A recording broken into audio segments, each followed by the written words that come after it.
কি হয়েছে দাদা? এই ব্যাগ কাঁধে করে নিয়ে এসে এখানে গেম খেলছিস? বাড়ি গিয়ে পড়তে বস, সামনে পরীক্ষা। একা মাধ্যমিক পরীক্ষা, তো কি হয়েছে? কাঁধে বইয়ের ব্যাগ নিয়ে কোথায় পড়তে যাবি? তা না করে বসে এখানে গেম খেলছিস। ঘরে যা, গিয়ে পড়তে বস। সামনে তো তোদের মাধ্যমিক পরীক্ষা, কি লিখবি? আরে কাকা, আমাদের চিন্তা তোমার করতে হবে না, আমরা পরীক্ষা ঠিক লিখবো গুনি। এসব এখন বুঝবি না, টাইম আসুক তখন বুঝতে পারবি। তা কাকা, এতে বোঝার বুঝি কি আছে? হ্যাঁ, এতে কি বুঝবো? তবে শোন, হ্যাঁ কাকা বলো। সেদিন আমিও ব্যাগ কাঁধে মাধ্যমিক পরীক্ষা দেওয়ার জন্য বেরিয়েছিলাম। তা কাকা, পরীক্ষা পাশ হয়েছিলে? আর পরীক্ষা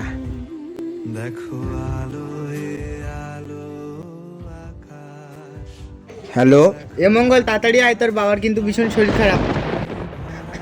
বাবা তোমার কি হলো? বাবা বাবা তোমার কি হলো? বাবা বলছি আমার তো শরীর খারাপ, তোর পড়াশুনো করতে হবে না, তোর পড়াশুনো বাদ দে। ঠিক আছে বাবা।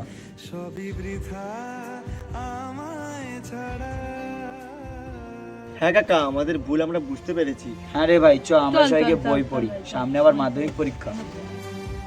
তো দেখলেন তো বন্ধুরা, এই জন্যই বলে সময় থাকতে সময়ের মূল্য দিতে হয়, না হলে বয়ে যাওয়ার সময় কোনোদিন ফিরে পাওয়া যায় না।